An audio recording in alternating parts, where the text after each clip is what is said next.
Hey, my eyes are up here. I'm more than a body. I have a mind too, and I'll prove it here on The Daniel Natal Show.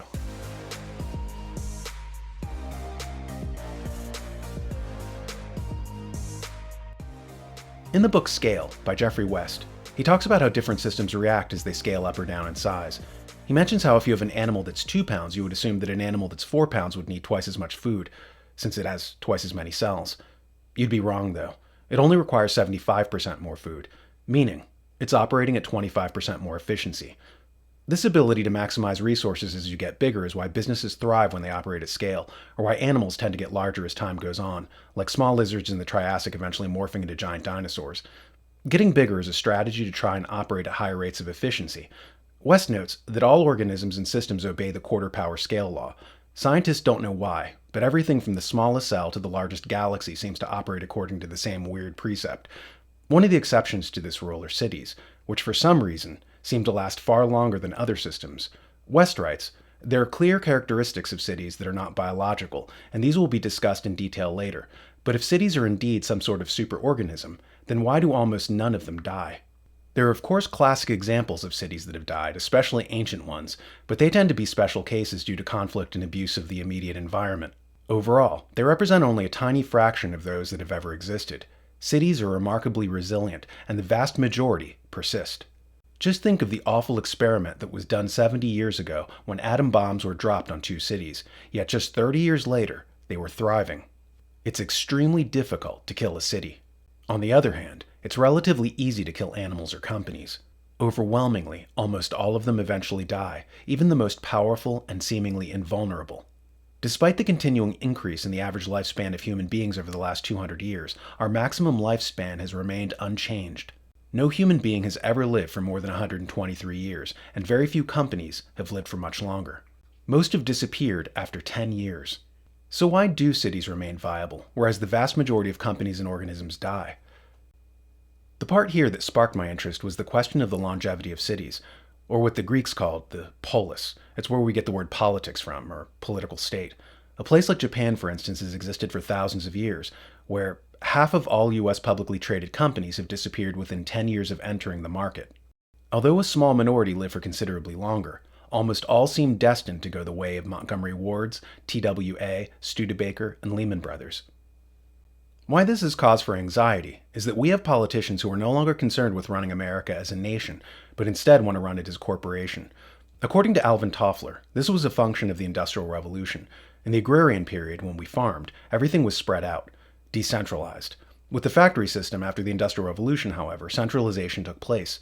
So we as a country went from a decentralized republic to a highly centralized federal system, as corporate structures bled over from businesses into government. Even the way people are taught about public administration in the modern era reflects this, where we're not presented as citizens anymore, but as customers.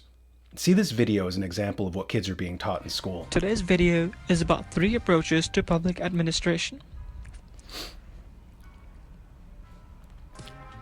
Number 1 is being cost effective, meaning that being a government or an organization that works better and costs less.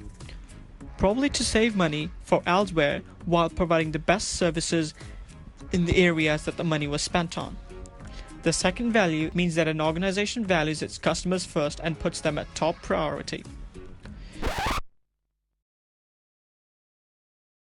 Why it's dangerous to think of us as customers instead of as citizens is that a citizen is a shareholder, a partial owner.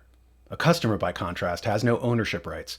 A stakeholder, for instance, can walk into a Walmart and suggest a new color for the walls. A customer, by contrast, has no such say. This transition from treating us as citizens to customers may not be as accidental as it seems. According to the documentary The Century of the Self, Wall Street did this on purpose. They saw it as in their interest to change the way we interact with our government, shifting us from seeing ourselves as citizens to seeing ourselves as consumers. In 1927, an American journalist wrote, "A change has come over our democracy. It is called consumptionism." The American citizen's first importance to his country is now no longer that of citizen, but that of consumer. Because of the Industrial Revolution and the massive amount of products that the factories were making, they wanted us to buy, which is why George Bush, after 9/11, said that the best thing we can do in the face of terrorism was to go out and shop. As we work with Congress in the coming year to chart a new course in Iraq and strengthen our military to meet the challenges of the 21st century, we must also work together to achieve important goals for the American people here at home. This work begins with keeping our economy growing. And I encourage you all to go shopping more. Kate Rayworth studies the ways that money erodes social norms. Financial incentives are increasingly being introduced in social realms, bringing our market identities as consumers, customers, service providers, and workers to the forefront of our attention. She adds, merely mentioning market roles can crowd out our intrinsic motivation. One online survey asked participants to imagine themselves as among 4 households facing a water shortage due to a drought affecting their shared well. Crucially, the survey described the whole scenario in terms of consumers to one half of the participants and in terms of individuals to the other half. What difference did that single word change make? Those labeled consumers reported feeling less personal responsibility to take action and less trust in others to do the same than those referred to as individuals. Basically, what she's describing is the corrosive effect of training the populace not to think of themselves as citizens, but as consumers. Sociologist Talcott Parsons wrote about this in the 1920s. He observed that between producers and consumers, there are 2 different sets of virtues. On the one hand, energy, rationality, frugality, industry, honorable dealing. With them are contrasted on the other side sluggishness, idle stagnation, lack of ambition, waste, unreliability. So as we shifted from a country of farmers, of producers, to a country of customers and a consumer economy, it triggered a shift in our morals, a decline. Ironically, Parsons said that one of the most corrosive things to traditionalism was capitalism. He said that capitalism was based on innovation, so it's always seeking after new ways to do things. This leads, of course, to what economists call creative destruction. New things are created, true, but at the expense of old things. I'm actually pro-capitalism and vehemently opposed to systems like socialism. But that said, it has to be recognized that capitalism has exerted a profound effect on our society, and its influence has been mixed. One of the things it has encouraged us to do is to stop thinking about heritage, values, and principles, and to make the money motive the highest ideal. It also demographically terraformed the West so that tube socks would be 12 cents cheaper.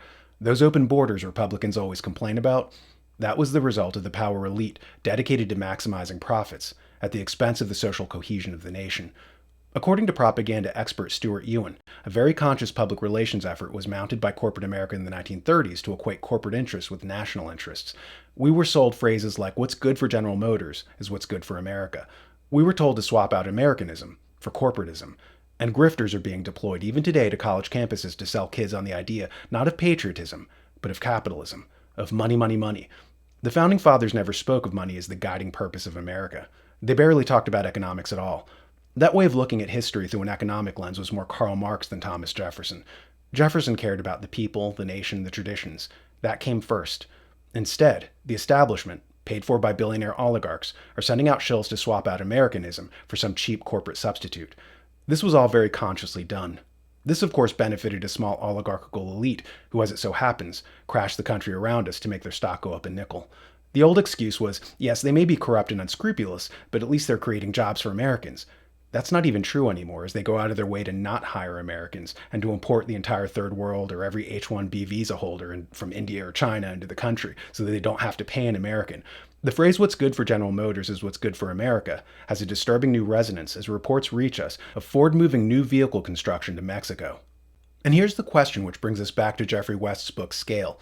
When you run a country as if it's a country, it can last for thousands of years. Look at Japan, or China, or Portugal. When you run a government as a business, well, businesses have a vastly shorter lifespan. Is it wise to have politicians who see us not as citizens but consumers? Is it wise to run America like a Blockbuster Video or a Sears or a Toys R Us? Is it acceptable to have a ruling class for whom GDP is their GOD? America is more than an economic zone. It's more than a hedge fund. But foolishly, we've allowed hedge fund managers to come in and take over. And as all hedge funds do, they make their money not by building up companies, but by destroying them and selling them for their parts. Before you is a moral puzzle. If you push this button, something advantageous will happen for you. But be warned, if you do, A pompous elitist who you do not know and who you will never meet will be heckled mercilessly. The choice is yours. Choose wisely.